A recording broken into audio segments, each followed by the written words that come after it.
तो आ गई हूँ मैं अपने एक नए वीडियो के साथ मध्य प्रदेश प्रीलिम्स की तैयारी को चुस्त दुरुस्त तंदुरुस्त बनाने के लिए। इसके पहले कि मैं अपना वीडियो स्टार्ट करूँ, अब सभी से मेरा निवेदन है कि मेरे चैनल को लाइक सब्सक्राइब ज़रूर करें। आपके सब्सक्रिप्शन से मुझे और अच्छे वीडियोस बनाने के लिए मोटिवेशन मिलता है।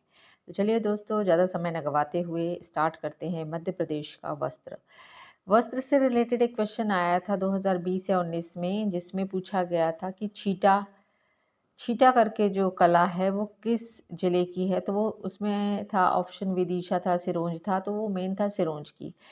तो वो क्वेश्चंस को देखकर मुझे, जब मैंने इस पर सर्च किया उस क्वेश्चन को, तो मुझे वो वस्त्र वाले चैप्टर में मिला।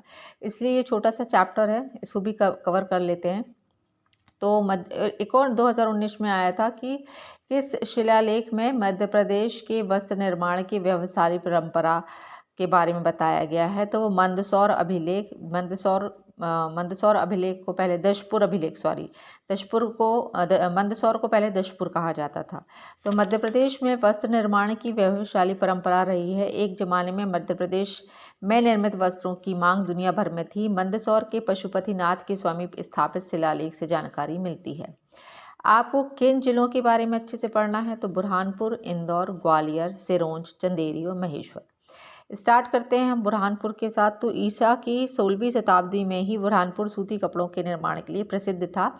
इस बारे में जो जानकारी है वो हमें कहाँ से मिलती है? तो आईने अकबरी से मिलती है। और जीन बैप्टिस्ट टिवेनियर नामक फ्रांसीसी यात्री के भ्रमण के वृत्तांत में वर्णन है। उन्होंने अपनी बुक ट्रैवल इन इंडिया में इस बारे में बताया है कि बुरहानपुर सूती कपड़ों के लिए फेमस जगह है मध्य प्रदेश में। तो बुरहानपुर का क्या फेमस है? तो भैया मलमल फेमस है। फारस, तुर्की, मास्कोवी, पोलैंड, अरेबिया, ग्रांड कैरो आदि में पुराने ज़माने में यहाँ निर्यात किया जाता था।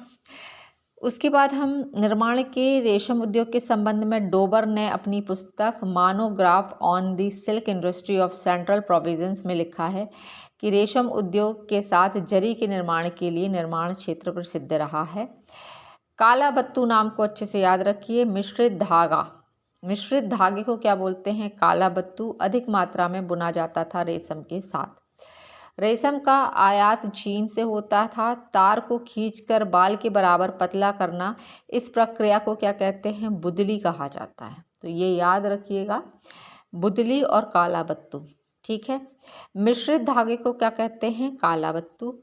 रेशम, काला बत्तू, बुदली, घटिया। यदि क्वेश्चन आ जाए कि मिश्रित धागे को क्या कहते हैं और 4 ऑप्शन दिए जाएं, तो रेशम पर मत लगा कर आइए। आंसर क्या होगा? काला बत्तू। रंगक पौधों पलाश, कुसुम, धावण, रोहत, खैर की खेती कौन सी जनजाति द्वारा की जाती थी? तो आलिया जनजाति द्वारा इन पौधों की खेती की जाती थी। उसके बाद रंगाई व छपाई का काम करने वालों को इंदौर में रंगरेज समाज में से जोड़ा जाता है। सिरोंज क्षेत्र अपनी रंगीन वस्त्रों के लिए प्राचीन काल में काफ़ी प्रसिद्ध था, जिसका उत्पादन वहाँ विपुल मात्रा में होता है। इसे छीट कहा जाता है। यही क्वेश्चन आया था। ठीक है। जबलपुर रंगाई उद्योग, इस उद्योग में लगी हुई मुख्य जातियों को छीपा और रंगरेज कहा जाता है।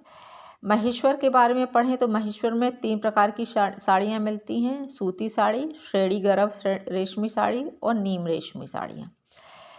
चंदेरी के बारे में पढ़ लेते हैं। तो राज्य के ओंकारेश्वर के चंदेरी कस्बा अपनी साड़ियों के लिए प्रसिद्ध है। यहाँ की साड़ियों को धूप छाँव भी कहा जाता है। चंदेरी में मुख्य रूप से 3 प्रकार की साड़ियाँ मिलती हैं: रेशमी साड़ी, मिश्रित साड़ी और सूती साड़ी। डिंडोरी क्षेत्र जो है वो ऊनी और सूती वस्त्र निर्माण के लिए फेमस है। छिंदवाड़ा, सौसर, लोधी खेड़ा 8.5 गज की कोसा साड़ी विवाह के लिए बुनी जाती है। लहरा भी बुना जाता है। पारंपरिक साड़ियाँ जिन्हें पुआरी कहा जाता है। ठीक है। तो पुआरी, इस वर्ड को याद रखिएगा। उसके बाद आ जाते हैं एंड में कि हरपालपुर, छतरपुर मोटे सूत की बुनाई का महत्वपूर्ण केंद्र रहा है। पूरे प्रदेश में एकमात्र हाट बाजार जहां प्रति मंगलवार बुनकर अपना कपड़ा बेचने आते हैं। तो कहाँ आते हैं? हरपालपुर, छतरपुर में। हरपालपुर जो छतरपुर में है। सरोंज विदिशा का सिरोंज जिला दरी बना व चादर के लिए फेमस है। उज्जैन जो है वो वस्त्रों को छाप पद्धति से तैयार किया जाता है उज्जैन में। ये था पूरा वस्त्र उद्योग जिसका ब्रीफ मैंने बता दिया है। इतना पढ़ लेंगे प्रीलिम्स के लिए मोर देन इनफ है, इससे बाहर कुछ नहीं आएगा दोस्तों। तो अब विदा लेती हूँ। चैनल को लाइक सब्सक्राइब ज़रूर करें और मेरे अन्य वीडियोस को भी जाकर देखें, वो आपकी प्रीलिम्स के लिए बहुत ही ज़्यादा मददगार, यूँ कहूँ तो रामबाण या संजीवनी बूटी होंगे। कम समय में आप वो फैक्ट्स जान लोगे जो पेपर के लिए बहुत ही ज़्यादा महत्वपूर्ण है। तो चैनल को लाइक सब्सक्राइब ज़रूर करें दोस्तों। Thank you.